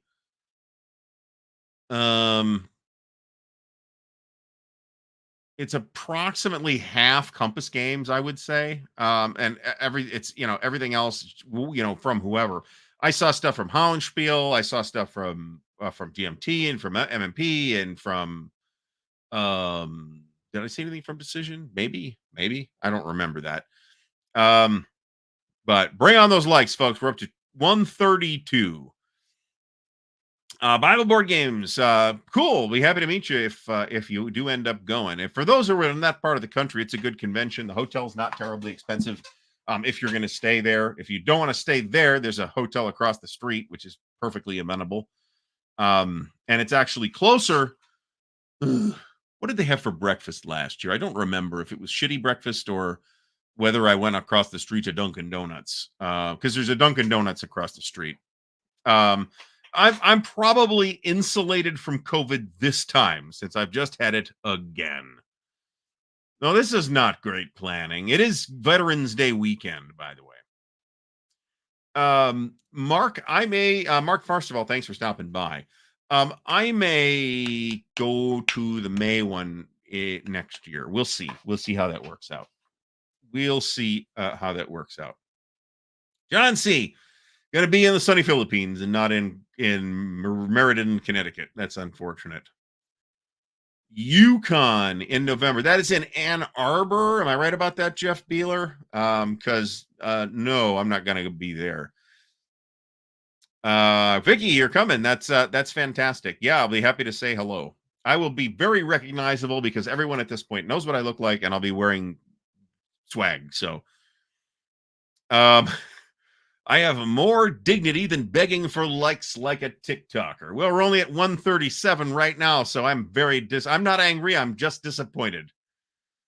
We do have 171 going here. We've got about 1 minute until we actually push the big button here. So get your hashtag Game of the Year in right now if you haven't already for a signed signed, one of a kind, to our specifications. Most Fearful Sacrifice, first edition, plus the update kit from the hot little hands of superstar designer Herman Lettman. So this is true. Yeah, it wasn't. Hey, there's a Dunkin' Donuts across the street, and I don't like Dunkin' Donuts. I know this is scandalous, but I don't like Dunkin' Donuts coffee. Their donuts are fine. They're not great, but they're fine. Their coffee, I think, is actually lousy. But their breakfast sandwiches are quite good, I thought. So, all right, hashtag game of the year, folks. We are pushing the button. It is 9:50. Let's see what happens. Let's see what happens. This might be this might have been our hottest giveaway. It should be Carl Crater from the War Game Boot Camp is the big winner of a Most Fearful Sacrifice. Now, the good news, Carl, is you've got my email address already. You don't need to even get it out of the ticker. So send me your info and I'll get it to Herman. If you want something specific, it's specifically something.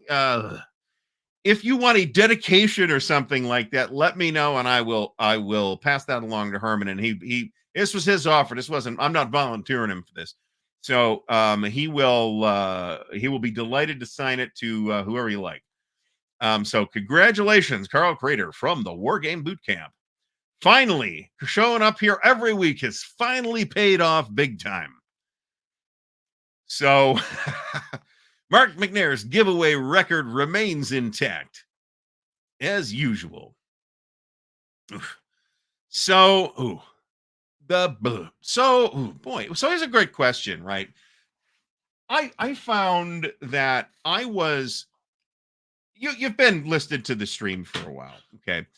And I'm on record as saying, okay, I just don't want to deal with Arab-Israeli war because I'm not super interested in it, and I don't want to like start buying a bunch of Arab-Israeli war games. And I had the exact same position about 9 years ago or something like that regarding American Civil War.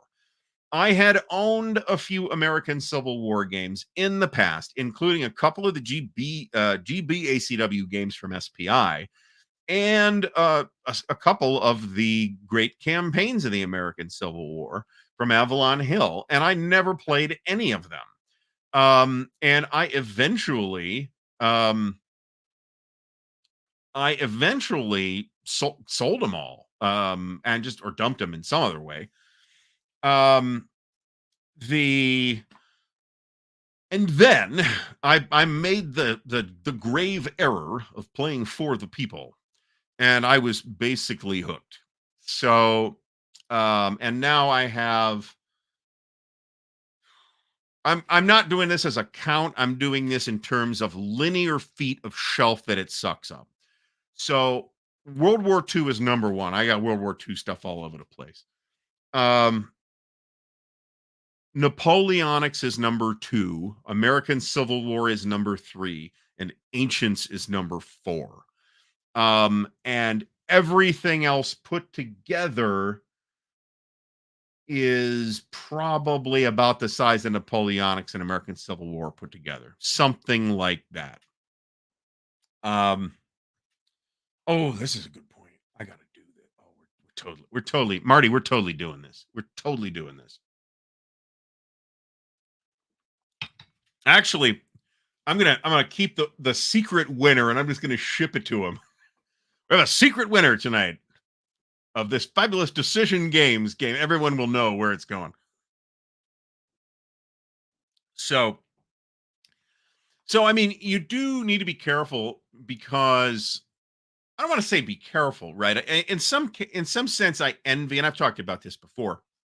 I envy the people that are able to focus on a specific period or a specific game system or whatever, because then they can just play it, and get really good at it. And I don't play games that way. So I don't have the temperament to stay laser focused on one period. So I got a bunch of different periods, and I don't think that's atypical particularly. World War I is behind the four that I just listed. World War I is number 5. So I can tell you that. I've got about, I'm spitballing this, okay? I'm not guessing on World War II. I've got less than 50% of the library is, let me pull this down. Once again, congratulations, Carl. Um, I believe World War II is about 40% of my collection. Oh, I might as well point out. Yeah, you can't really see it.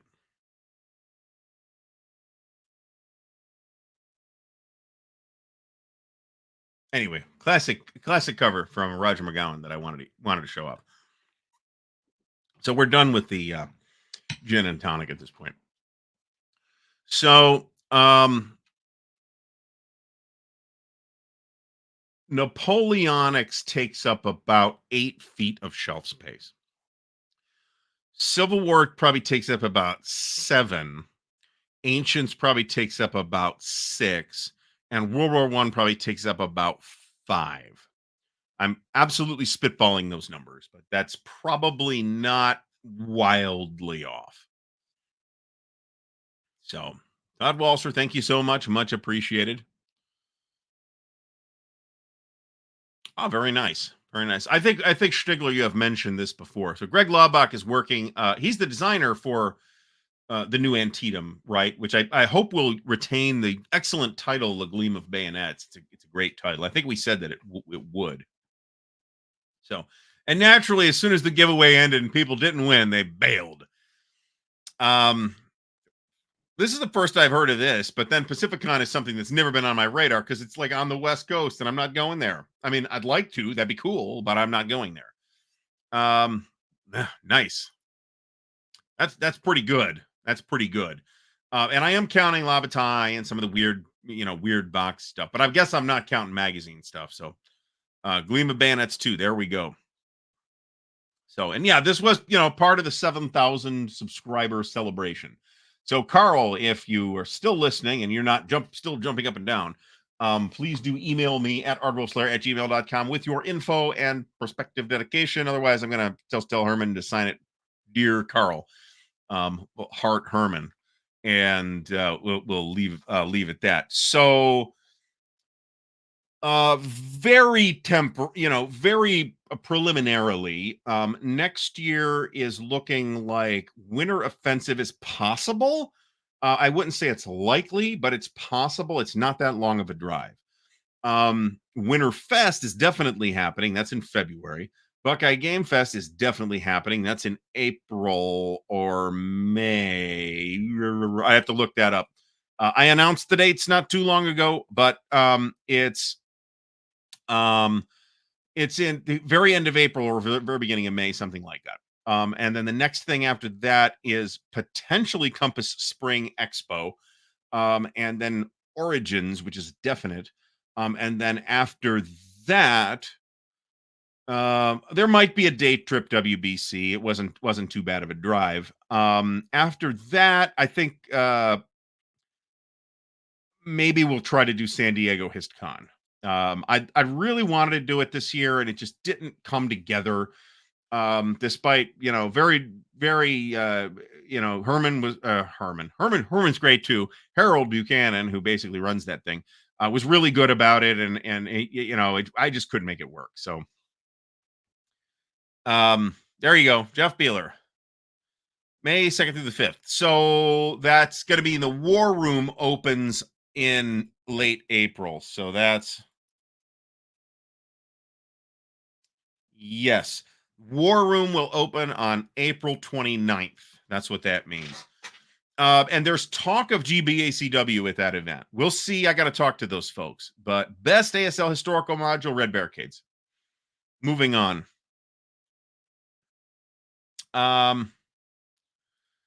Yeah.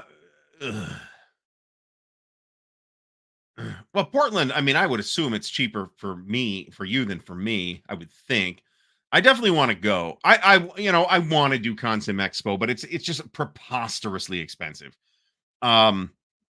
If you split the room, it's better, but it's not like radically cheaper. It's still it's the most expensive event a wargamer can go to. Okay. And I'm not counting on all the money I would blow in that flea market and or the auction, which would be considerable. So it's technically possible, but I think it's very unlikely. And it just schedule wise, I'd have to give something else up. And I don't know what that would be. It ain't going to be Winterfest. And I don't think it's going to be Buckeye Game Fest. And those are the week-long events. So I'd have to like cut a couple other things out, and I don't know. It's schedule wise, it's going to be really hard to make it work, even aside from the expense. I mean, this sounds great, but this ain't happening either. So now that said, all that I said about Constant World in Tempe is it sounds like a fabulous event. I am positive I would have an amazing time there. It's really expensive. So I said red barricades on purpose. But sir, if that's how you're getting red barricades, go ahead and get red factories. I don't think Red October is as strong as red barricades is. But I mean, if you can get them both, yeah, get them both. Not a problem. The problem is that if Arizona gets any hotter, it is going to be a pit of molten lava. So there's that. All right, folks, we are over time. So I want to thank everybody for coming out tonight. Yeah, no kidding. This has gone badly for those who are not keeping up with the news. So we have a interview tomorrow at 8 p.m. Eastern time with Grant Dalglish of Columbia Games. We're going to talk about some cool stuff. We'll be on the show with Dan on at 7:30 p.m. Eastern on Thursday. I don't know who's going to come on yet. And then on Friday, I'm going to stream Starfield over on Twitch because I sure feel like I'm going to continue playing it. So I said I was going to move it to the YouTube digital channel, and I'll still post those videos there. But I'm going to stream that, and I might do it again on Sunday too. And we might do the same type of thing where I do it on a Friday and Sunday because it's like my wife's doing stuff at both of those time slots, so it just kind of works out. Those poor yuppies out in the on the playa. Anyway, we'll talk at some point about the similarities between Burning Man and Penzic. Except there's no desert, and you're not going to probably not going to die from the heat.